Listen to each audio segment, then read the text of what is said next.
కారుడు తన అనుభవ రుచిలో నుండి గొప్ప మాటలు రిలీజ్ చేస్తున్నాడు ఈ గృహంలో. గత మాసంలో మాట్లాడిన మాటల కంటే ఈ మాసంలో మాట్లాడే మాట హెచ్చుగా ఉండదు. హల్లెలూయా. ఏమంటున్నాడంటే దేవుడు గత మాసంలో ఆ మాసంలో కావలసినటువంటి ఆహారాన్ని అందించాడు. ఈ మాసంలో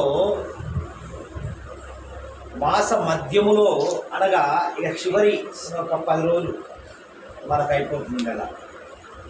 ఈ సగము నెల అయిపోయే సందర్భంలో దేవుడు మాట్లాడుతున్న మాట ఏంటో తెలుసా? చక్కని మాట మాట్లాడుతున్నాడు ఈ గృహంలో. ఈ గృహంలో మాట్లాడే మాట ప్రతిదీ కూడా ఈ గృహానికి సంబంధించిన వారికి వచ్చిన వారందరికీ దేవుడు మాట్లాడుతున్న హెచ్చరిక ఏంటో తెలుసా? చక్కని సందర్భం. ఎప్పుడు వచ్చినా ఎప్పుడు మాట్లాడినా అది మన హృదయంలో భద్రపరుచుకున్నట్టుగా దేవుడు మాట్లాడుతున్నాడు. హల్లెలూయా. ఈ దినము దేవుడు ఈ గృహంతో మాట్లాడాలి దేవా అని అడిగినప్పుడు దేవుడు ఒక మాట గుర్తు చేశాడు. ఏమని గుర్తు చేశాడంటే నీతిమంతుడు ఏం చేస్తాడు? నీతిమంతుడు విశ్వాసము ద్వారా జీవిస్తాడు. నీతిమంతుడు విశ్వాసం ద్వారా జీవిస్తాడు. మరి జీవించే క్రమములో నీతిమంతునికి ఎదురయ్యే అనుభవం రుచి ఏంటి? ఆ జర్నీలో ఒక దగ్గరికి మనం ప్రయాణం చేస్తున్నామంటే ఆ ప్రయాణంలో ఉన్న ప్రయాసం ఎలా ఉంటుంది? ఇలా వెళ్ళాము, అమ్మో ఎంత చివరికి చేరాము, క్షేమంగా చేరాము అంటాం కదా. అంటే దేవుడు కూడా మనతో ప్రయాణం చేసేటప్పుడు దేవుడు మనతో ప్రయాణం చేసేటప్పుడు ఆ ప్రయాణంలో చేస్తున్న విధానంలో ఆ అనుభవం ఎలా ఉంటుందంటే మనమే ఎన్నో విధాలుగా చెప్తాం. మరి దేవుడితో ప్రయాణం చేసేటప్పుడు, దేవుడితో నడిచేటప్పుడు, దేవుడు మనతో నడిచేటప్పుడు ఆ అనుభవం ఎంత చెప్పుకోవాలి? అందుకే అంటున్నాడు నీతిమంతుడు విశ్వాస మూలముగా నడుస్తాడు, జీవిస్తాడు, రకరకాలు చెప్తాడు. అయితే కీర్తనకారుడు తన అనుభవస్తుల నుంచి 66వ కీర్తనలో రాయబడిన మాటను చూద్దాం. 66వ కీర్తన 11వ వచనాన్ని చదువు. నీవు బందీ గృహములో మమ్మల్ని ఉంచితివి, మా నడుముల మీద గొప్ప భారము పెట్టితివి. ఏంటి? నీతిమంతుడు విశ్వాసము ద్వారా జీవిస్తాడు. బాగుంది. మరి దావీదు కీర్తనకారుడు అంటున్నాడు, దావీదు మహారాజు అంటున్న మాట ఏంటంటే నీవు బందీ గృహములో మమ్ము ఉంచితివి. ఆయన కాపుదలలో ఉన్నాం, ఆయన రక్షణలో ఉన్నాం. ఆయన ఏది చేసినా ఆయన కాపుదల ఉంటేనే బ్రతుకుతున్నామండి. ఆయన లేకపోతే మరి ఏంటి ఇక్కడ? నీవు బందీ గృహంలో మమ్ము ఉంచితివి, మా నడుముల మీద ఏ భారం పెట్టాడు? ఏ భారం అది? రకరకాలుగా చెప్తాను. చేసుకుంటేనే బ్రతకగలం, మనిషికి కావాల్సింది అది. కానీ కుటుంబ భారం పెట్టాడు, ఇంకా ఉద్యోగ భారం, ఇంకా అనుకుంటూ పోతే చాలా రకాలుగా మనం వర్ణించుకోవచ్చు. కానీ ఇక్కడ సందర్భాన్ని గమనించినట్లయితే ప్రియమైన దేవుని సంగమా, ఈ దినము ఇక్కడ కూడి వచ్చినటువంటి ప్రతి ఒక్కరూ గమనించాల్సిన విషయం ఏంటంటే, ఇక్కడ గమనించండి, చూడండి.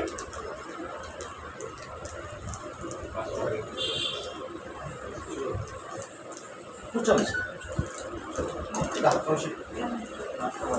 ఒకసారిగా 66వ కీర్తన 11వ వచనాన్ని చదవండి. నీవు బందీ గృహంలో మమ్ము ఉంచితివి, మా నడుమ మీద గొప్ప భారము పెట్టింది. బాగా గమనించండి. ఇది పదే ఎందుకు చదివిస్తున్నాను అర్థమైందా? 11వ వచనం చదువుతున్నారా? అర్థమైందా? 12వ వచనానికి రండి. నరులు మా నెత్తి మీద ఎక్కునట్లు చేసితివి. మేము నిప్పులలోను నీళ్లలోను పడితిమి.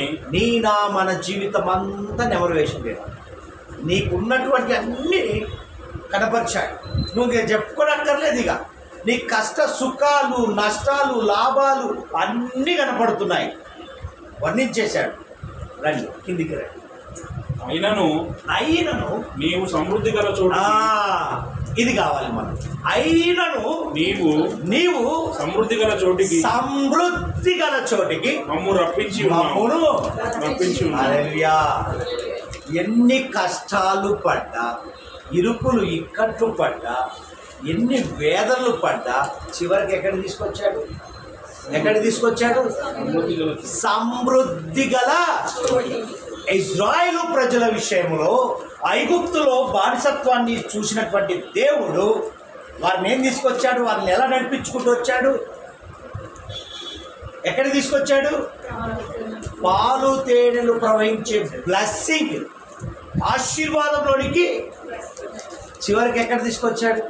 అయ్యా, మమ్మల్ని బందీ గృహములో ఉంచితివి, మా నడుముల మీద చెప్పుకుంటే చరిత్ర ఉంటుంది. తీసుకొచ్చింది ఎక్కడికి? నాయన మంచిదే, అన్నీ విన్నాడు. విని తీసుకొచ్చి ఏం చేశాడు? ఇదిరా నీ పరిస్థితి, ఇది నీ పొజిషన్ అన్నాడు. హల్లెలూయా. ఎంత గొప్ప దేవుని కలిగి ఉన్నాం కదా. చివరికంట ఎక్కడ తీసుకొచ్చాడు? సమృద్ధి గల. ఆ మధ్యలో ఉన్న జర్నీ వివరిస్తున్నాడు. ఇది నిన్ను తీసుకురావడానికి, నిన్ను నడిపించే విధానంలో ఈ దినము దేవుడు మాట్లాడుతున్న మాట ఏంటో తెలుసా? బందీ గృహము, నడుముల మీద భారం. What is happening? దేవుడు అడుగుతాడు, వాట్ ఈజ్ హ్యాపెనింగ్? ఇక్కడ గమనిస్తే దేవుడు దీన్ని ఎలా మొదలు పెడుతున్నాడో గమనించండి. ఏంటిది? ఇది బందీ గృహములో మనం ఉండడం, నడుముల మీద భారం ఉండడం, ఇవన్నీ మనము భరించడానికేనా? భరించగల శక్తి నీకు ఇచ్చాడు కాబట్టే భరిస్తున్నావు. హల్లెలూయా. చూడండి, ఇక్కడ అంటున్నాడు, ఈ కష్టాల్లో, ఏ కష్టాలు? నీ మటుకు నా మటుకు మన మటుకు చెప్పుకుంటే ప్రతి ఒక్కరి కష్టాల్లో ఈ దినం గమనించాడు. ఈ కష్టాల్లో నువ్వు వెళ్తున్నప్పుడు దేవుడు నిన్ను వేరుగా ఉంచుతాడు. లోకం వేరు, నువ్వు వేరు. బాగా గమనించండి. ఈ కష్టాల్లో, ఈ జర్నీలో, అబ్బా బ్రదర్ మా కష్టాలు చెప్పుకుంటే అమ్మో తట్టుకోలేవండి. ఎందుకు తట్టుకోలేము? తట్టుకునే కెపాసిటీ, క్యాపబుల్ నీకు ఇచ్చాడు దేవుడు. హల్లెలూయా. అందుకే ఈ కష్టాల్లో గుండా వెళుతున్నప్పుడు ఆ కష్టాలు నీకు కొంచెమే కనపడతాయి. ఆ కష్టం వెనక ఉన్న బ్లెస్సింగ్ అప్పుడు నీకు కనపడదు. హల్లెలూయా. చూడండి, ఇక్కడ అంటున్నాడు, ఈ కష్టాల్లో నువ్వు వెళ్తున్నప్పుడు దేవుడు నిన్ను వేరుగా ఉంచుతాడు. నిన్ను ఉన్న చోటనే దేవుడు బ్లెస్ చెయ్యడు. హల్లెలూయా. నువ్వు ఏదైతే పాతుకొని ఉండాలో, ఇక్కడే నేను ఉంటాను, ఇక్కడే బాగుంది, ఈ కొంచెము నాకు చాలు, ఈ కొంచెం జీతము నాకు చాలు, ఈ కొంచెము పని నాకు చాలు, ఈ కొంచెం అని నువ్వు ఫిక్స్ చేసుకుంటే దేవుడు నిన్ను బ్లెస్ చెయ్యడు. హల్లెలూయా. ఎందుకు చేయడు? అబ్రాహాం గారిని ఏం చేశాడు? బాబు ఉన్న పాటను వెళ్ళిపో అన్నాడు. ఉన్న చోట బ్లెస్ చేశాడా? అబ్రాహాము మొదటిగా ఎలా ఉన్నాడు? అబ్రాహాము. తర్వాత అబ్రహాముగా. చూడండి పేర్లు. అంటే ఆ హాము కలపడానికి, హా అనే ఒక అక్షరం రావడానికి ఎన్ని కష్టాలు పడి ఉండొచ్చు. అవునా? మనం గమనిద్దాం. సింపుల్ ఇది. నిన్ను నడిపించడానికి దేవుడు ఎంత కష్టపడి ఉంటాడు. నీ కష్టాలు వేస్ట్. దేవుని కష్టాన్ని గమనించండి. దేవుడు నిన్ను బ్లెస్సింగ్లోనికి తీసుకురావాలి అంటే ఎంత ప్రయాసపడి ఉంటాడు దేవుడు. తండ్రికి ఎంత మొరపెట్టి ఉంటాడు. నువ్వు ఒక్కసారి ప్రార్థన చేస్తావేమో, అయ్యా అయ్యా నన్ను చూడు నాయన, అయిపోయింది. ఇచ్చాడా? అబ్బా ప్రార్థించడానికి సమయం లేదండి, చర్చికి రావడానికి సమయం లేదు అంటే లేనప్పుడేమో దేవుణ్ణి అయ్యా అయ్యా అన్నావు, వచ్చిన తర్వాత అయ్యా ఏమనుకోక అయ్యా, ఆయన ఏమనుకోడు, కానీ మరలా వస్తావని ఎదురు చూస్తాడు. హల్లెలూయా. దేవునికి మహిమ కలుగును గాక. నీ ప్రక్కకు అంటే నీవు ప్రక్కకు వెళితేనే బ్లెస్ అవుతావు. అంటే నువ్వు ఒక చేంజింగ్ కావాలి అంటే ఏం చేస్తాం? ఒక స్టెప్పు ముందుకు వేయాలన్నా అంటే నువ్వు మారాలి. ఒక ప్రదేశం నుంచి ఒక ప్రదేశంకు వెళ్ళినప్పుడే నీ జీవితంలో ఒక బ్లెస్సింగ్ చూడగలుగుతావు. హల్లెలూయా. అబ్రాహాము గారు చెప్పినది చెప్పినట్టుగా ఎదురు ప్రశ్న వేయలేదు. ఎందుకయ్యా నాకంతా ఇక్కడే ఉంది, నేను ఇక్కడే ఉంటా అన్నాడా? వెళ్ళానని గుడారాలు వేసుకుంటూ వెళ్తూనే ఉన్నాడు. నేను ఇక్కడ సెటిలర్ను అని ఎక్కడ అనలేదు అబ్రాహాము గారు. అందుకే ఈరోజు అబ్రహాముగా విశ్వాసులకు తండ్రిగా పిలువబడ్డ నీతిమంతుడు. హల్లెలూయా. అందుకే విశ్వాస మూలంగా జీవించినప్పుడే ఆ బ్లెస్సింగ్ చూడగలుగుతాం. అంటే విశ్వాసం అంటే ఏంటి? దేవుడు చెప్పింది చెప్పినట్టుగా విన్నప్పుడే నమ్మకం. నిరీక్షణతో ఉన్నాడు, ఊరు ఊరు తిరిగాడు, ఒక యాత్రికుడి వలె. మనం చూస్తుంటాం తరచుగా బస్సుతో ఒక జనాలు కనపడుతుంటారు, టెంట్లు వేసుకుంటుంటారు. అక్కడ అయిపోగానే ఒక నెలన్నర ఉంటారు, మరలా ప్యాకప్. అంటే వారికి సొంత ఊరు ఉంది, సొంత గృహాలు ఉన్నాయి, వదిలిపెట్టి వచ్చి ఏం చేస్తున్నారు వాళ్ళు? బ్లెస్సింగ్. అంటే ఉన్న చోట లేదు వాళ్ళకు, ఉందా? గమనించండి రాత్రి వేళ ప్రియమైన దేవుని బిడ్డలారా, ఈ రాత్రి వేళ ఎందుకు ఈ మాట చెప్తున్నా అంటే నీ పిలుపు వేరు. హల్లెలూయా.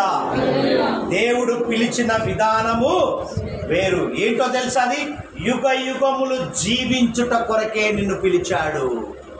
హల్లెలూయా. ఇది ఇన్స్టాంట్ లైఫ్ ఇయ్యలేదండి దేవుడు. నిన్ను బందీ గృహములో నడుముల మీద భారము అన్ని మోపి నీకు అనుభవం నేర్పాడు అంతే. నిన్ను పిలిచిన పిలుపు యుగ యుగములు ప్లస్ చేయడానికి కొరకే. ఏదో పిలిచాను అయిపోయింది ఇచ్చేస్తానన్నట్టుగా పిలవలేదు దేవుడు. హల్లెలూయా. దేవునికి మహిమ కలుగును గాక. ఇది అన్నిటికంటే పెద్ద పిలుపు. ఏ పిలుపు? ఉద్యోగానికే కానీ, సేవకే కానీ, ఇక ఏది నువ్వు ఎంచుకున్న దానికి దేవుడు నిన్ను నడిపిస్తున్నాడు అంటే ఒక పిలుపు, నీకు ఒక శబ్దం వినపడింది అంటే నీ జీవితం మారిపోవడానికి కొరకే. హల్లెలూయా. ఎంతమంది నమ్ముచున్నారు? ఈరోజు మేము సేవకు వచ్చాము, ఈరోజు సేవలో బలపడడానికి వచ్చాడు జిమ్మి గారు. గమనించండి, దేవుడు పిలిచిన పిలుపుకు తగినట్టుగా జీవించినప్పుడే ఆశీర్వాదం వస్తుంది. దేవుడు పిలిచాడండి, మరి వచ్చాను, ఏంటి కష్టాలు? కష్టాలే. అలా దావీదు ఏమంటున్నాడు? ఏమని రాశాడు? బందీ గృహములో మా నడుముల మీద. హల్లెలూయా. Simple logic. పిల్లలు చదువు ఏం కష్టం రా బాబు, పొద్దున్న లేచి రాత్రి దాకా. నిన్ను పిలిచిన పిలిపేంటి? నీ అంబిషన్స్ నెరవేర్చడానికి, ఒక లక్ష్యం, ఒక గురి. ఆషామాష వ్యక్తి కాదండి మన దేవుడు. నిన్ను పిలిచాడా, నిన్ను చేయిపట్టి నడిపించాడు అంటే నువ్వు సామాన్యమైన వ్యక్తిని కాదు. నిన్ను ఏం చేశాడు తెలుసా? ఐడెంటిఫికేషన్ ఇచ్చాడు, ఇండికేషన్ ఇచ్చేశాడు.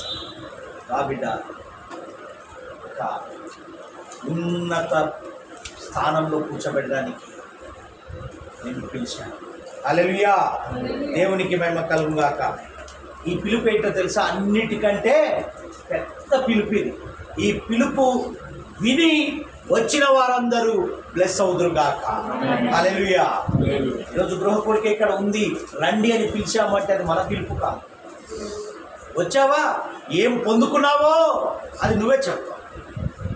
కానీ ఒక్కటి మీకు చెప్తాను, ఈ రాత్రి వేళ నాన్ బ్రేకింగ్ అన్బ్లెస్సింగ్ మన జీవితంలో ఉండదు. ఉంటుందా? ఒక్కసారి ఇవ్వడం మొదలు పెట్టాడు అనుకో, మనం ఆప్తామేమో కానీ ఆయన ఆపడు. నువ్వు నేను ఆప్తాం, నాకు నచ్చలే, నా మాట వినలే, కట్ చెక్ మనం చేయగలుగుతాం.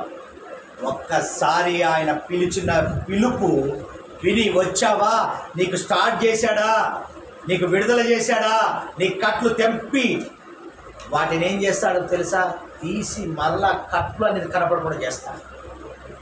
హల్లెలూయా. దేవునికి మహిమ కలుగుగాక. దేవుడు నిన్ను ప్రేమిస్తే నీవు వెనుకకు వెళ్ళే ఆలోచన నీ జీవితంలో ఉండదు. ఆయన ప్రేమ, అతడు నన్ను ప్రేమించు కాబట్టి నువ్వు ప్రేమిస్తే నేను ప్రేమిస్తా. ఆయన నువ్వు ప్రేమిస్తేనే కదా, ఆయన ఆహ్వానం ఇస్తేనే కదా నువ్వు. ఎందుకు వస్తాడండి? ఇన్విటేషన్ లేదండి, సెలెక్టెడ్ పర్సన్. దేవుడు కూడా ఈరోజు సెలెక్టెడ్ పర్సన్స్నే పిలిచాడు. హల్లెలూయా. నువ్వు నేను మాట్లాడుతున్నట్టే సహజంగా మాట్లాడుతున్నాడు దేవుడు, ఓపెన్గా మాట్లాడుతున్నాడు ఈ రాత్రి వేళ. ఎందుకో తెలుసా, నువ్వు వెళ్తున్న కష్టాలేంటో, నువ్వు వెళ్తున్న ఇరుకులు ఇబ్బందులలో దేవుడు నీతో మాట్లాడుచున్నాడు. నీ కుటుంబంతోనే కాదు, మనందరితో మాట్లాడుచున్నాడు గొప్ప దేవుడు. హల్లెలూయా. నీవు నిశ్చయముగా ఈ రాత్రి వేళ గమనించాల్సిన విషయము, నీవు నిశ్చయముగా జగత్ పునాది వేయబడక ముందే పిలువబడ్డవాడవు కాబట్టి నీవు వెనుకకు వెళ్ళవు. నీవు గర్భంలో రూపింపబడక మునిపే. బాగా గమనించాడు, నీ చరిత్ర తెలుసు దేవుడు. హల్లెలూయా. అంటారు కదా, నువ్వు పిండమునై ఉండగా అని చెప్తాను, కానీ బందీ గృహంలో అయ్యా నాకే ఎందుకు వచ్చింది శ్రమ? రావాలి, నిన్ను పిలుచుకున్నాడు ఆ శ్రమ అనుభవం నీకు నేర్పడానికే. హల్లెలూయా. మాకే వచ్చిందండి కష్టాలు. వాడు చూడు ఎంత హ్యాపీగా ఉన్నాడు, వాడు గుడికి పోడు, బడికి పోడు. నేను గుడికి పోతా, కానుకిస్తా, ప్రార్థన చేస్తా గంటలు గంటలు, అయినా నిరీక్షణ, విశ్వాసంతో జీవించాలి. నీతిమంతుడు. ప్రియమైన దేవుని బిడ్డలారా, ఈ దినం గమనించండి, ఇక్కడ వ్రాయబడిన మాట చూస్తే, ఈ ఆత్మీయ యాత్రలో, ఈ ఆత్మీయ యాత్ర, మనం ఏ యాత్రలో ఉన్నాం? ఆత్మీయ యాత్రలో ఆత్మీయ ఆహారము వాక్యమే. అంటే ఆయన మాట్లాడారు, ఆయన మాటలే మన ఆహారం. అవునా? నమ్మిన వారందరూ బిగ్గరగా హల్లెలూయా చెప్తారు. హల్లెలూయా. 78వ కీర్తనలోనికి రామ్మ. 78వ కీర్తన 22వ వచనాన్ని గమనించండి. బాగా చదవాలి. వారు దేవుని యందు విశ్వాసం ఉంచకపోయిరి. ఆయన దయచేసిన రక్షణ యందు నమ్మిక ఉంచలేదు. హల్లెలూయా. ఎవరు? ఇశ్రాయేలు ప్రజలు. బాగా గమనించండి. ఈరోజు మనమే కావచ్చు, ఒక్కసారి మనం ఆలోచన చేద్దాం. ఇక్కడ మాట్లాడుతున్న మాట చూడండి, వారు దేవుని యందు విశ్వాసం ఉంచకపోయి. చూసారా? విశ్వాసం ఉంచితే కార్యం చూస్తావు, నువ్వు నమ్మితే కార్యం చూస్తావు. విశ్వాసం ఉంచకపోతే ఎలా కార్యం చూస్తావు? విశ్వాసం ఉంది కానీ ఎక్కడో, ఈ దినం మనం మాట్లాడుకున్నాం, నీ భక్తి ఎక్కడ పొరపాటు పడుతుంది. విశ్వాసం ఉంది కానీ బ్రదర్ ఎక్కడో ఆ ఎక్కడో తీసివేయి. హల్లెలూయా. దేవునికి మేము కలుగును గాక. వారు దేవుని యందు విశ్వాసం ఉంచకపోయిరి. పిలిచాడు, పిలుపు తగ్గట్టుగా వచ్చారు కానీ సనుగులు గొనుగులు. మా ఊర్లో అయితే ఆడ ఉంటే నాయన ఏదో తిని బతక, ఇదేదిరా బాబు అరణ్యంలో తిండి లేదు తిప్పలేదు. తినరా బిడ్డ, ఎంత తిన్న కాడికి ఉన్న కాడికి ఇచ్చేశాడు. ఇచ్చాడా? మాట ఇస్తే మాట నెరవేర్చే గొప్ప దేవుడు. వాగ్దానం ఇస్తే వాగ్దానాన్ని నెరవేర్చే గొప్ప దేవుడు. నువ్వు నేను మాట తప్పొచ్చు, నువ్వు నేను వాగ్దానము తప్పొచ్చు, కానీ ఆయన మాత్రం పిలిచాడా? నిన్ను పిలిచిందే ఇతరులు ఆశ్చర్యపోయే విధంగా నిలబెట్టడానికి. నువ్వు వేరు అంటున్నాడు. హల్లెలూయా, దేవునికి మహిమ కలుగును గాక. అదే 78లో 7-8 వచనాలు చెప్తాం. మూర్ఖతయు తిరుగుబాటు గల ఆ తరమును పోలి ఉండకు వారు ఆయన ఆజ్ఞలను గైకొనున్నట్లును ఆయన యాకోబు సంతతికి శాసనములను నియమించను, ఇశ్రాయేలు సంతతికి ధర్మశాస్త్రం అనుగ్రహించను. మన పితరులు తమ పుత్రులకు దాన్ని తెలుపవలనని వారికి ఆజ్ఞాపించను. అరే బాబు, పిల్లలకు తెలియపరచండి రాని ఏం చేశాడు? ఖచ్చితంగా చెప్పాడు. వీళ్ళు ఏం చేశారు? మా మటుకు చాలైనా మేము అనుభవించి చాలు, మా పిల్లలు అనుభవించకూడదు. మన డైలాగ్. కానీ దేవుని డైలాగ్ ఏం తెలుసా? నీ శ్రమ ఏంటో నీ పిల్లలకు తెలియపరిచినప్పుడే వారు అభివృద్ధిలోనికి వెళ్తారు. నీ శ్రమ, నేను పట్ట కష్టాలండి నేను అనుభవించి నా పిల్లలు తెలియకూడదు. తెలియకపోతే వాడు ఏమవుతాడు? ఏ మేకై ఖతం, ఏ షాన్ కా బేటా కదా మన వర్షం. జాగ్రత్త. అదే చెప్తున్నాడు, తన ఆజ్ఞను పాటించాడు. నేను పిలిచాడు, ప్లెజ్ చేశాడు. నా పిల్లలను కూడా పిలుస్తున్నాడు. దేవునికి మహిమ కలుగును గాక. ప్రియమైన దేవుని బిడ్డలారా, అదే 18-19 వచనాలకు మంచిగా చదువునా. వారు తమ ఆశ కొలది ఆహారమును అడుగుచు తమ హృదయములలో హల్లెలూయా విశ్వాసంతో నడవండి రా బాబు అంటే అతిశయం వచ్చిందా? వారు తమ ఆశ కొలది వచ్చిన కాదు దోసుకుందాం, తిన్న కాదు తిన, రేపటి గురించి మనకెందుకు, ఉన్న రోజు మనం అది. హల్లెలూయా. దేవుణ్ణి ఏం చేశారు అంటే నన్ను శోధించి, ఎక్కడ సందర్భం అడిగాడు అది పట్టుకుంటారు. కానీ దీన్ని కానికి వచ్చేసరికి ఏం చేశారు? అయ్యా మా ఊర్లో ఉంటే కాలికి మట్టి అంటకుండా తిరిగిన ఇదేంద్ర అరణ్యంలో చెప్పులు అరగలేదు. హల్లెలూయా. బట్టలు హల్లెలూయా. దేవుని అద్భుతం. అరణ్యంలో నడిపించినప్పుడు గమనించి కూడా ఉంటారు కదా పరిచయం లాంటి సద్దకీలు లాంటి మనిషి, వాళ్ళు తినరు, ఇంకొకటి తినండి, అటువంటి పరిస్థితి అన్నమాట. అయితే ఏం చేశారంటే వాళ్ళు శోధించారంట. ఆశకు హద్దులు ఉండవు. చూడండి, చదవమ్మా. వారు తమ ఆశ కొలది ఆహారమును అడుగుచు తమ హృదయములలో దేవుని శోధించిరి. ఈ అరణ్యములో దేవుడు భోజనము సిద్ధపరచగలడా ఎనుచు వారు దేవునికి విరోధముగా నీవు నడుస్తున్న విధానం, నీ జీవితం అరణ్యము లాంటి జీవితంలో ఉన్నావు. పిలిచాడే, నువ్వు నా కుమార్తె కుమారుడు అని, నా సొత్తు, నా ప్రజ అని పిలిచిన దేవుడు నీ సొత్తు, నీ కార్యం ఏంటో దేవుని తెలియదా? నీ కెపాసిటీ ఏంటో దేవుని తెలియదా? నిన్ను ఎలా పోషించాలో దేవుని తెలియదా? శోధించారు. ఏమని శోధించారట? ఈ అరణ్యంలో ఈ కష్టాల్లో నన్ను ఆదుకుంటావు, పిలిచావు బాగుంది, రమ్మంటున్నావు, ప్రతి ఆదివారం టైం అంతా వెయిట్ చేసుకుంటున్నావు, ప్రతి శుక్రవారం టైం అంతా వెయిట్ చేసుకుంటున్నాను. ఏందయ్యా బిడ్డ, విశ్వాసంతో రానది. ఏమంటున్నాడు ఇక్కడ? ఈ అరణ్యంలో దేవుడు భోజనము సిద్ధపరచగలడా ఎనుచు వారు దేవునికి. అలా మాట్లాడకండి దయచేసి. మన దేవుడు పక్షపాతి కాదు. వారు మారిన ఇజ్రాయెల్గా మనల్ని మార్చాడు దేవుడు. మనమంతా మంచివారం, దేవుని నిందించే, దేవుని ప్రశ్నించే వారం అయితే కాదు. హల్లెలూయా. ఎందుకు? మనం తెలుసుకున్నాం, నిరీక్షణ ఏంటో తెలుసుకున్నాం, నీతి ఏంటో తెలుసుకున్నాం, విశ్వాసం అంటే ఏంటో తెలుసుకున్నాం. కష్టాల్లో కూడా వెళ్తున్నాం, అది దేవుడు చూస్తున్నాడు. హల్లెలూయా. చూడండి, అక్కడ వారు దేవునికి విరోధంగా మాట్లాడి ఆయన బండను కొట్టగా నీరు ఇంకా మనకు అక్కర్లేదు, అది చాలు, ఆ కొంచెం చాలు. ఈరోజు ఆ కొంచెం చాలు. అయితే అరణ్యములో దేవుడు భోజనం పెట్టగలడా? పెట్టగలడు. హల్లెలూయా. విశ్వాసముతో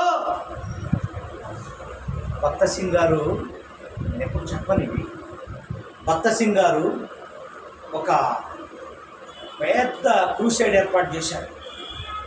అప్పటి వరకు భోజనాలు సిద్ధపాటు లేదండి. బాగా గమనించండి. పొయ్యిలు పెట్టండి, రేక్షలలో నీళ్ళు పెట్టండి, మంటలు పెట్టండి అంటున్నాడు, ప్రార్థన చేస్తున్నాడు. ఒక పెళ్ళి, అక్కడ పెళ్ళి జరిగే సందర్భంలో కొంచెం అంతరాయం జరిగి అక్కడ వివాహం ఆగిపోయింది. అక్కడ చేసిన వంటలన్నీ ఈ ప్రాంగణంకి వచ్చాయి. నీళ్లు వేడిగా అవుతున్నాయి, కట్టెలు పెడుతున్నారు, చెప్పిన మాటకు లోబడ్డారు, చేస్తున్నారు. ఇక్కడికి వచ్చేసరికి గేట్లు ఓపెన్ అయ్యాయి, గమ్మ వాసన వస్తుంది, తప్ప బాగా ఉడుకుతున్నాయి అనుకుంటున్నారు. పెట్టండి అన్నాడు. తిన్న వరకు తిన్నారు, శోధించారు. మీటింగ్ అవుతుంది, ఆకలి అవుతుంది, మీటింగ్ అవుతుంది, ఆకలి అవుతుంది. తిన్నోడు తిన్నంత. అక్కడి నుంచి ఇక్కడికి షిఫ్ట్ అయ్యా. అంటే అరణ్యములో భోజనము సిద్ధపరచగలడా? సిద్ధపరచగలడు నా దేవుడు. మన దేవుడు సిద్ధపరచగలడు. మాట ఇచ్చాడు, నువ్వు రా అన్నాడు. నీకు బిర్యానీ కాదు కదా, స్పెషల్ బిర్యానీ, మామూలుది కాదు. నాకు అప్పుడు అలవాటు ఉన్నాయి. ఏ హోటల్కి వెళ్తే ఈరోజు మీ హోటల్ స్పెషల్ ఏంటి అని అడుగుతా. వాడి స్పెషల్ అడగండి. ఈరోజు అన్నీ చెప్తాడు. అది కాదురా బాబు, ఈ హోటల్ ప్రత్యేకత ఏంటి, దాని స్పెషల్ ఏంటి అంటే చెత్తగా ఉంటుంది. అడగండి, ఎప్పుడు పరమ చెత్తగా ఉంటుంది. తెలిసి తెలియక ఆర్డర్ ఇస్తాం, తినలేము బాగా. అందుకే నన్ను ఆర్డర్ చేద్దామని చెప్తాను. హల్లెలూయా. దేవునికి మహిమ కలుగునుగా. వాక్యంలోనికి వెళ్దాం. ఇక్కడ గమనించండి ప్రియమైన దేవుని బిడ్డలారా, ఈ అరణ్యంలో దేవుడు భోజనము సిద్ధపరచగలడా? గలడు అన్న వారందరూ హల్లెలూయా చెప్పండి. హల్లెలూయా. మంచిది. ఇప్పటిదాకా మాట్లాడారు కదా. 103వ కీర్తన, 106వ కీర్తనలోనికి వెళ్దాం. చక్కని సందర్భం దేవుడు మాట్లాడుతున్నాడు. 106 కీర్తన 13వ వచనానికి రామ. అయినను వారు ఆయన కార్యములను వెంటనే హల్లెలూయా. ఇది మనకు అవసరం. ఏమని మాట్లాడుతున్నాడు? అయినను వారు ఆయన కార్యములను వెంటనే మరచిపోయి ఆయన ఆలోచన కొరకు కనిపెట్టుకొనక. ఇంగాడైతే నువ్వు బ్లెస్సింగ్ తిన్నావు, తిన్న కాడి తిన్నావు, కక్కెలా తిన్నావు. తిని నువ్వా బ్రదర్, అరే రే ఎప్పుడో ఎక్కడ నిన్న బాగానే కలిసావు, తిన్నావు, మెట్టావు, బాగానే సహాయం ముందుకున్నావు, తెల్లవారులోకి మర్చిపోయావు. ప్రియమైన దేవుని బిడ్డలారా, 14వ వచనం చదువు. అరణ్యంలో వారు బహుగా ఎడారిలో దేవుణ్ణి చూసారా? అన్ని పొందుకున్నావా? క్షణములో వెంటనే ఇదండి నీ భవిష్యత్తు ఎలా ఉంటుందో ఇక్కడ తెలియపరుస్తున్నారు. మన భవిష్యత్తు అంతేగా. ఆ సామెత కూడా ఉంది. తాత తాత తాత ఇవి మన ఆవులు అంటాడట. అదేదో నాకు చెప్పడం రావట్లేదు కానీ అగో చెప్పు వర్ష, నువ్వు చెప్తే అది అన్నాడు. అక్కడుంది డైలాగ్. వాళ్ళు ఏం చేశారు? అరణ్యంలో దేవుణ్ణి ఏం చేశారు? శోధించారు, పగ్గా తిన్నారు మన భాషలో. తిని వెంటనే హల్లెలూయా దేవునికి మహిమ కలుగును గాక. 13వ వచనం ఒకసారి మళ్ళా చదవమ్మా. అయినను వారు ఆయన కార్యములను వెంటనే మరిచిపోయిరి. This is the key. మన లైఫ్లో ఇదొక కీ. వెంటనే ఇదొక కీ. దేవుడు గుర్తు చేస్తున్నాడు రాత్రి. వెంటనే అనేది మనము వదులుకోవాలి. హల్లెలూయా. ఈ రాత్రి వేళ గమనించండి ప్రియ దేవుని బిడ్డలారా, వెంటనే వారు మరచిరి, వారు మరిచారు, మనము మరవని వారము. Hallelujah. This is the key. వెంటనే అనే మాట మన జీవితంలో మరచిపోవాలి. అంటే వెంటనే అంటే వేరే పనులకు కాదండి, మరిచిపోయేదానికి. అంతేగాని ఏదని చెప్తే వెంటనే ఏమంటే అబ్బే నువ్వు మర్చిపోమన్నావు కదా అయ్యా, నువ్వే చెప్పినావు కదా, దిస్ ఇస్ ద కీ అన్నావు, మరి నేను మర్చిపోయాను. అది కాదండి, ఎత్తి పెట్టకండి ఈ మాటలని. ఇప్పుడు సందర్భాన్ని బట్టి అరణ్య ప్రదేశంలో నడుస్తున్న ఇజ్రాయెల్ని బట్టి వారు మరిచిన విధానం బట్టి దేవుడు మాట్లాడారు. మరిచారని. అంతేగాని చెప్పిన కార్యాన్ని వెంటనే మర్చిపోమని చెప్పలే, ఎక్కడ వెంటనే చేయమన్నాడు. హల్లెలూయా. దేవునికి మహిమ కలుగును గాక. నీవు కంపల్సరిగా పిలువబడ్డవారివి, నువ్వు కంపల్సరీ దేవునికి పిలువబడ్డావు. హల్లెలూయా. అందుకని దేవుడు పెట్టడు అంటున్నాడు. ఈ రాత్రి వేళ ప్రియమైన దేవుని బిడ్డలారా, ఒక్కసారి నీ లైఫ్లో గమనించండి. ఒక్కసారి అపవాదితో యుద్ధము చేసి వాణ్ణి ఏం చేస్తాం, ఓడించి గెలిచావా, నీ లైఫ్ ఇక ఎవరా వాడిని ఓడించకుండా, అయ్యా నా బలహీనత నీకు తెలుసు కదా, సరే నువ్వు చెప్పినట్టు ఇంటానికి వాని వశమయ్యావా, వెంటనే ఏమవుతుంది, వెంటనే మరచిన వ్యక్తిగా అరణ్యములో శోధించి నీవు పొందుకున్న విధానాన్ని బట్టి వెంటనే ఏం చేయాలి, కృతజ్ఞత తెలిపావా, వానితో గెలిచినట్టు.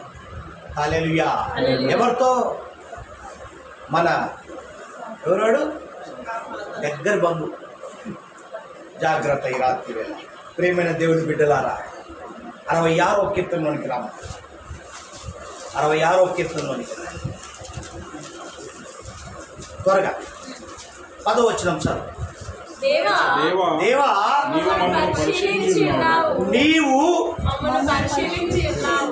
నీవు మమ్మును పరిశీలించి ఉన్నావు, వెండిని నిర్మూలము చేయు రీతిగా మమ్ము నిర్మలుగా. హల్లెలూయా. ఆయన పరిశీలిస్తున్నాడు. ఇప్పుడు ఇది టెంపరవరీ లైఫ్. అంటే టెంపరరీ లైఫ్ అంటే రేపు ఏమైతే బ్రతకలేమని కాదు. ఈ కష్టాలు,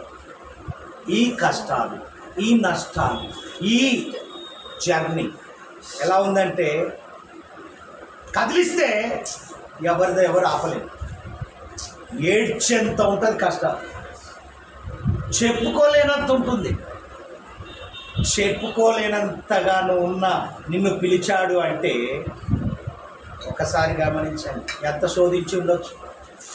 నీవేస్తున్నాను ఒక్కసారి గుర్తు చేసు. మన పితరులు చేశారు కదా, అరణ్యంలో అవ్వ పెట్టడా, శోధించారు కదా.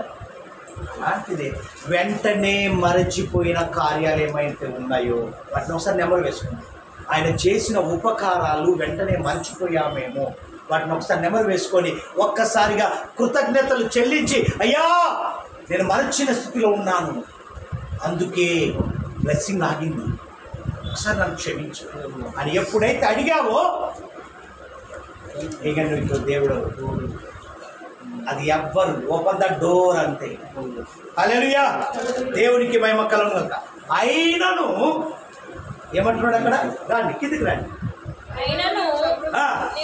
నీవు చూడండి, నీవు బందీ గృహంలో మమ్మల్ని ఉంచితివి, మా నడుముల మీద ఒక భారం పెడితివి, నరులు మా నెత్తి మీద ఎక్కునట్లు. నరులు అంటే ఏంటి తెలుసా, మన సమస్యలే కదా. మేము నిప్పులలోను నీళ్ళలోను తిన్నబడుతున్నాం, లేస్తున్నాం. రోజు ఉదయం లేచినప్పుడు రాత్రి వరకు అబ్బా దినగండం అండి. ఈరోజు గడిస్తే చాలు, అంతేనా. అయినను నీవు సమృద్ధి గల చోటికి అయినను నీ కథ సుఖాంతముగా ఆశీర్వకరంగా ముగుస్తుంది. నీ కథ ఏం తెలుసా, నీ స్టోరీ సుఖాంతముగా ఏం చేస్తాడంట, సుఖాంతముగా ఆశీర్వాదకరంగా ముగుస్తుందని దేవుడు వాగ్దానం చేస్తున్నాడు. వాగ్దానం సమృద్ధి గల చోటికి తీసుకొస్తాడు. అంతే ఎడబడ్డాడట మన డైలాగ్. అట్లా మన పరిస్థితి. నక్కను దొక్కావు, కుక్కను దొక్కావు మనం అంటాం కదా. అంతే. ఈరోజు ఇక్కడికి వచ్చిన వాళ్ళందరూ ఏ దొక్కారో మీ ఇష్టం. ఎడబడ్డారు వచ్చి సమృద్ధి గల చోటు. హల్లెలూయా. ఈ మొత్తం స్టోరీలో ఒకసారి గమనించండి, నీవు ఎక్కడున్నావో ఒక్కసారి ఆలోచించు. ఈ మొత్తం స్టోరీ అంటే ఇజ్రాయెల్ ప్రజల జర్నీలో నీ జర్నీ ఒక్కసారి ఏం చేయాలి? అంతే. నీ కష్టాలు ఎందుకు వస్తున్నాయి, నీకు సమస్యలు ఎందుకు వస్తున్నాయి అంటే వెంటనే దిస్ ఈజ్ ద కీ. హల్లెలూయా. వెంటనే మరచిపోయిన స్థితిలోకి వెళ్ళాము మేము ఒక్కసారి. హల్లెలూయా. మనము ఈ దినము గమనించండి ప్రియమైన దేవుని బిడ్డలారా, మనము కనుచూపుతో నడవకూడదు, కంటి చూపుతో. సినిమా డైలాగ్ వద్దు. కంటి చూపుతో కాదు. దేంతో నడవాలి? దేంతో నడవాలి? విశ్వాసముతో నడుచుకోవాలి. ఈ దినాలు ఏం చేస్తున్నాం తెలుసా? కంటి చూపట్టి ఏంటో తెలుసా? తప్పుగా అనుకోకండి. లోకంతో నడిచినప్పుడు నీకు బ్లెస్సింగ్ రాదు. విశ్వాసంతో, నిరీక్షణతో, నువ్వు ఓపికతో, నిరీక్షణతో ఆయన వైపు చూస్తూ నడిచాడు. కింద పడ్డాడా? పేతురు ఏం చేశాడు? నీళ్ళని చూశాడు, అంటే లోకాన్ని చూశాడు, పడిపోయాడు. ఈరోజు మనం ఏం చేస్తున్నాం? లోకాన్ని చూస్తున్నాం. లోకం ఏమనుకుంటాడు? పక్కోడు ఏమనుకుంటాడు? వాత నీకేం పని? నువ్వు శోధించావా? అరణ్యంలో బువ్వ పెడతాడా అన్నావా? శోధించావు, తిన్నావు, మర్చావు. మరి ఇంకా పక్కోడు ఎదురోడు అనుకుంటాడు. వాడేమో దేవుడు ఇచ్చినప్పుడేమో మంచిగా కాపాడుకోలే, ఉన్నప్పుడు వాడు కాపాడుకోలేదయ్యా. మన డైలాగ్. కాపాడుకున్నామంటే వెంటనే మర్చిపోతుంది. చెప్పే నాకు కూడా వర్తిస్తుంది. నిన్న మీరే కాదు, ఎవరైనా సరే వెంటనే మరచిపోయారా జీవితంలో కోల్పోతారు. హల్లెలూయా. ఈ రాత్రి వేళ దేవుడు మాట్లాడుతున్నాడు. ఏమని మాట్లాడుతుందో తెలుసా? నీవు ఏ పరిస్థితిలో ఉన్నా సరే, నీ స్థితిగతులు దేవుడు తెలుసు. నువ్వు ఏ పరిస్థితిలో ఉన్నా సరే, నీవు లాస్ట్కు సమృద్ధిలోనికి దేవుడు ఎత్తుకొని ఈడ్చుకొని వదిలిపెడతాడు. నీ ఏ పరిస్థితి నీకు అక్కర్లేదు. వాళ్ళు అన్నారు కదా, అరణ్యంలో తెస్తాడా? శోధించాగా, ఈడ్చుకొచ్చి ఏం చేశాడు? నోట్ల కుక్కిళ్ళు కింద ఎంత తింటావు. దేవుడు అదే చేయబోతున్నాడు. నీ ఏ స్థితిగతులు ఎట్లా ఉన్నా సరే, నువ్వు చివరకు లాస్ట్కి వచ్చేది సమృద్ధి గల చోటికి వస్తావు. ఎప్పుడో తెలుసా? నేను ఏం చేసినా దేవుడు తెస్తాను అనుకోకండి. విశ్వాసముతో, నిరీక్షణతో, ఓపికతో దేవుని వాక్కును గ్రహించి దేవుని మాటకు లోబడినప్పుడే నిన్ను తీసుకొని ఎత్తుకొని ఈడ్చుకొని రారా బిడ్డ అని చెప్పి నేను పిలిచాడు కదా. పిలుచుకొని వచ్చే వ్యక్తి ఏం చేస్తాడు? రాకపోతే ఈడ్చుకొని వచ్చి సమృద్ధిలోకి ఇస్తాడు. నా పని అయిపోయింది, నేను పిలిచాను, వెంటనే నువ్వు మర్చావు కాబట్టి నిన్నేం చేశా? 10వ వచనంలో ఏమంటాడు? పరిశీలన. ఇప్పుడు చేసేదంతా టెస్టింగే మన లైఫ్. బాగా గమనించాను. చదువు. దేవా పరిశీలించి ఉన్నావు, వెండిని నిర్మూలన చేయు రీతిగా. హల్లెలూయా. అది గుర్తుపెట్టుకున్నా. ఇప్పుడు మనం పడే కష్టాలన్నీ మనల్ని దేవుడు ఏం చేస్తున్నాడు? పరిశీలన చేస్తున్నాడు, పరీక్షిస్తున్నాడు. అంత మించి దేవుని నిందేయొద్దు. ఏందయ్యా, పక్కోనేమో పరీక్షించావు, వానికేమో వెండిని తీసి బంగారం ఇచ్చావు, నాకేమో వెండిని రుద్దుతున్నావు, ఇంకా పదును పెడుతున్నాడు. హల్లెలూయా. ఈ రాత్రి వేళ పదును పెడుతున్నాడు. ఏమని పదును పెడుతున్నాడు తెలుసా? నీ విశ్వాసాన్ని పరీక్షిస్తున్నాడు, పరిశీలన చేస్తున్నాడు, శోధిస్తున్నాడు, అంటే పరిశోధన చేస్తున్నాడు. హల్లెలూయా. దేవునికి మహిమ కలుగునుగాక. ఈ రాత్రి వేళ గమనించండి ప్రియమైన దేవుని బిడ్డ, చివరకు నువ్వు వచ్చేది ఎక్కడికో తెలుసా? సమృద్ధి గల చోటికి రాబోతున్నావు. మన దేవుడు పిలుస్తున్నాడు, ఈ రాత్రి వేళ పిలుస్తున్నాడు. నీతిమంతులుగా జీవించినప్పుడు, నీతిమంతులుగా ఎవరెవరు జీవించారయ్యా? అబ్రహాం గారు నీతిమంతులుగా జీవించారు, నోహు నీతిమంతులు జీవించారు, ఇస్సాకు, యాకోబు వారిలాగా మనం జీవించుకుందాం. నీతిమంతులుగా జీవించినప్పుడే రాత్రి వేళ ఏమంటున్నాడు? నీతిమంతుడు విశ్వాస మూలంగా జీవించినప్పుడే మనం జయిస్తాం. వెంటనే మరచిన వారి జాబితా ఉన్నట్లయితే ఈ రాత్రి వేళ తొలగించుకో. అయ్యా, నువ్వు చేసిన కార్యాన్ని నేను వెంటనే మర్చిపోయానయ్యా, నేను కృతజ్ఞత కలిగి లేను. ఒకవేళ అప్పుడు అహంభావనతోనూ లోకంతో నడిచి నిన్ను మరిచానేమో, నన్ను క్షమించు.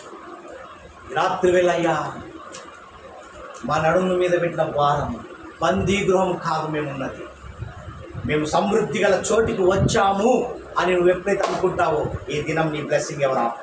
హల్లెలూయా, దేవునికి మహిమ కలుగునుగా. కాబట్టి దేవుడు ఈ రాత్రి వేళ ఈ కుటుంబంతో మాట్లాడుతూ ఈ కుటుంబంలో ఉన్న బందీ గృహంలో నుండి నడుముల మీద భారము, వేడి నీళ్ళు కానీ చల్ల నీళ్ళు కానీ ఏదైనా పోసుకో, చివరికి తీసుకొచ్చి ఎక్కడ తెస్తున్నాడు? Raymond showroom. Hallelujah. The best quality showroom ఏదంటే రైమండ్స్ అంటారు కదా.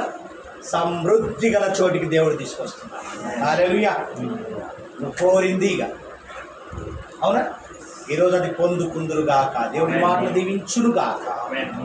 వాక్యం నిమిత్తమై